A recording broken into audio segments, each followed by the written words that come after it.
ሰላም ሰላም፣ እንዴት ናችሁ? ሁሉ ሰላም? እኔ ሰላም ነኝ፣ እግዚአብሔር ይመስገን። እንደተለመደው ዛሬም አንድ አዲስ ቪዲዮ ይዤላችሁ መጥቻለሁ። ከቪዲዮ ጋር አብራችሁ እንድትቆዩ በአክብሮት ጋብዛለሁ። ለቻናሉ አዲስ የሆናችሁ ሰብስክራይብ፣ ነባር የሆናችሁ ቪዲዮ ላይክ በማድረግ መጀመር ትችላላችሁ። እንዲሁም ሁልጊዜ የመለቃቸው ቪዲዮዎች እንዲደርሷችሁ ከፈልጋችሁ ደግሞ የደወል ምልክቱን ጠቅ አድርጉልኝ። ከዚህ በፊት የሰራኋቸው ቪዲዮዎች አሉ፣ በተለይ ፈሊጣዊ ንግግሮች አማርኛ ፊደል እያንዳንዱን ፊደል ለመስራት ሞክሬያለሁ ወይም እየሞከርኩ ነው። ለምሳሌ ቢባል ከዚህ በታች ከተለቀቁት ቪዲዮዎች ማየት ትችላላችሁ። ያህን ሰርቻለሁ።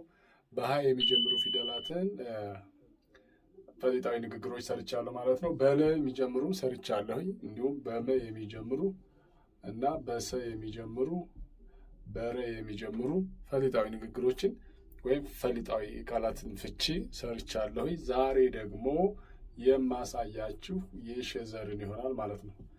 በሸ ይሆናል፣ ይቀጥላል። በቀ ደግሞ ቀጥሎ አሳያችኋለሁ ማለት ነው።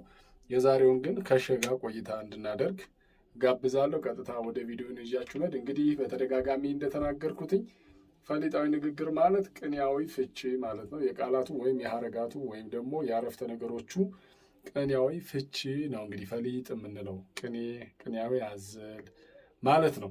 እሺ አሁን ለምሳሌ እዚህ ጋር እንደምናየው ሸረከተ ይላል። ሸረከተኛ እንግዲህ የምናውቀው ወይ ወፍጮ ወይ የሆነ ነገር ሲሸረክት ነው፣ በደንብ አልፈጭ ሲል ነው። ግን የዚህኛው ግን የሆነ ሰው ሸረከተ ካልነ ዋሸ ማለታችን ነው። አሁን ከሰው መሀል አንድ ሰው ዋሸ ብለን ከምናወራ ይልቅ በቅኔ ሸረከተ ብንል ቋንቋውን የሚያውቀው ሰው እንደዋሸ ይገባዋል ማለት ነው። ስለዚህ ሸረከተ ማለት ዋሸ ማለት ነው። ዋሸ ማለታችን ነው። እሺ ሁለተኛ ሾለከ። ሾለከ ማለት ሾለከ ለሚለው አመለጠ ይሆናል። አመለጠ። ሾለከ ማለት አመለጠ ማለት ነው። ይሄ ምኑ ነው? ፈሊጣዊ ቃሉ ማለት ነው። ሹላፍ። አንዳንዴ አሁን የሆነ ሰው ነገረኛ እንዳንል፣ የሆነ ሰው ነገረኛ ብለን እንዳንሳደብ ምን እንላለን? ሹላፍ እንለዋለን። ሹላፍ ካልነ ነገረኛ ማለታችን ነው።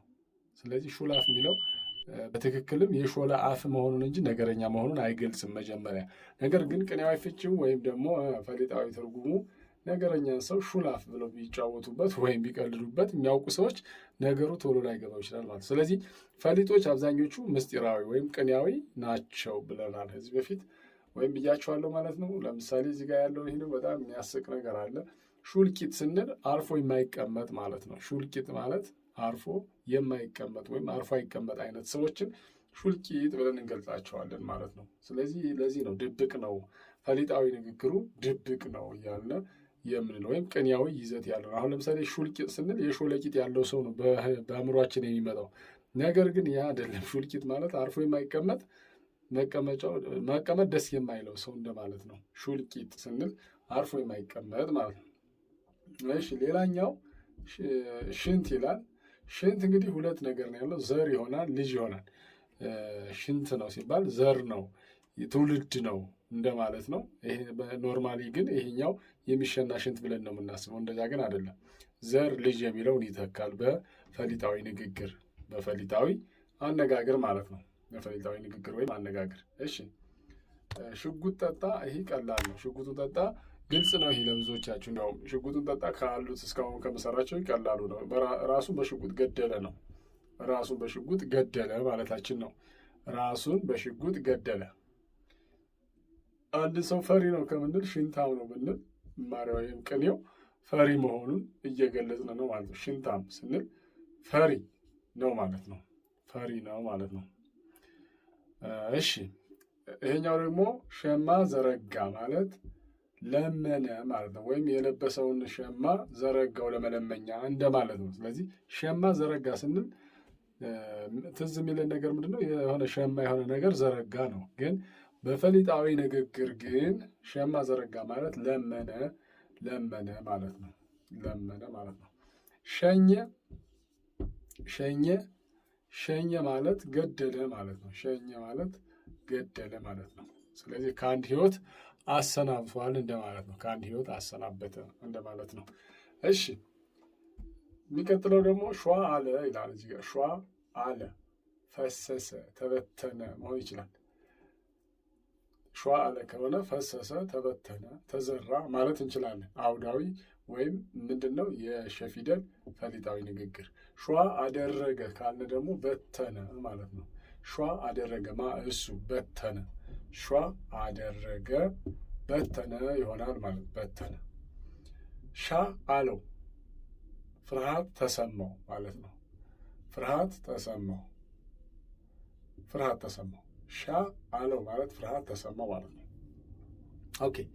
ሸጎጠ የሚለው ተለማመጠ ወይም ሙስና ሰጠም ይሆናል። ሸጎጠ የሚለው ሙስና ሰጠ ወይም ተለማመጠ ይሆናል።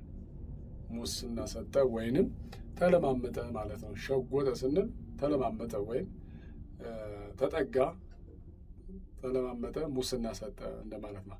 ሸማ ለባሽ ይህኛውን ግን ያው ብዙ ጊዜ ሳነብ ስላገኘሁት ነው እንጂ ብዙ እኔ ሀሳቡን አልደግፈውም። ሸማ ለባሽ ድሃ ወይም መናጢ ይላል። እንደዛ ማለት አይደለም። ማለት ሸማ ለባሽ ማለት እንዲያውም ምስጉን ሰርቶ አደር ነው መሆን የነበረበት። ድሃና መናጢ የሚለው ሸማ የሚለብሱ ሰዎችን በጥንት ዘመን ሸማ የሚለውን ወይም በሸማኔ ስራ የተሰራውን ስራ ለማስጣል የተሄደበት ፈሊጣዊ ንግግር ይመስለኛል። እንዲያውም ሸማ ለባሽ ማለት የተከበረ የተሰራ ነገር በባህል የተሰራ ነገር የለበሰ ነው ብዬ ነው የምረዳው። እናንተም እንደምትወስዱት መረዳት ትችላላችሁ። ሸማ ለባሽ የሚለው በፍጹም ድሃ ወይም መናጢ አይሆንም። ግን ብዙ የአማርኛ ተመሳሳይ ቃላት ላይና አውዳዊ ፍች ላይ ወይም ደግሞ ፈሊጣዊ ላይ ድሃ ወይም መናጢ ብለው ጽፈውታል። ነገር ግን ይሄኛውን ለማስጣል የተደረገ ፈሊጥ ነው ብዬ አምናለሁ እንጂ አሁን ሸማ ለባሽ ማለት በባህላዊ የተሰራ ልብስን የሚለብሱ ሰዎች ማለት ነው። ስለዚህ ድሃ ሊባሉ መናጢ ሊባሉ አይገባም ነው። እንደ መምህር ማስተካከል ያለብኝን አስተካክል ያልፋለሁ ማለት ነው። ስለዚህ እኔ እዚህ ጋር በመጽሐፍ ስለተጻፈ አመጣሁት እንጂ ሸማ ለባሽ ማለት የተከበረ ሰርቶ አደር እንደማለት ነው። በዛ ነው የምንወስድ። ብዙዎቹን በነገራችን ላይ ብዙዎቹን ቃላት እዚህ ጋር ነውር የሆኑ ብዙ ቃላትን አልጽፋቸውም። ምክንያቱም ምንም አያደርጉልንም። እኛ መልካሙን ነገር ብቻ እንድትማሩበት ስለምፈልግ እየመረጥኩኝ ነው የማመጣላችሁ። እሺ ወደ መጨረሻው ሲሄድ እሺ ሸንጎ ተፈታ። ሸንጎ ተፈታ ካልነ ስብሰባው ተበተነ ማለታችን ነው። ሸንጎ ተፈታ ካልነ ስብሰባው ተበተነ እንላለን። ስለዚህ በዚህ መልኩ ቀጥሎ ደግሞ የማንን እሰራላችኋለሁ? የቀን እሰራላችኋለሁ ማለት ነው። በመሀል ግን አንዳንድ የሂሳብ ቪዲዮዎች እና የእንግሊዝኛ ቪዲዮዎች ይኖራሉ። እንዲሁም የኮምፒውተር ቪዲዮዎችን እመለቃለሁ። እንግዲህ የዛሬ ቪዲዮ ይህንን ይመስል ነበር። አብራችሁ ስለቆያችሁ ከልብ አመሰግናለሁ። አሁንም ደግሜ እላችኋለሁ ሁልጊዜ የመለቃችሁ አስተማሪ ቪዲዮዎች እንዲደርሷችሁ የደወል ምልክቱን ተጫኑ።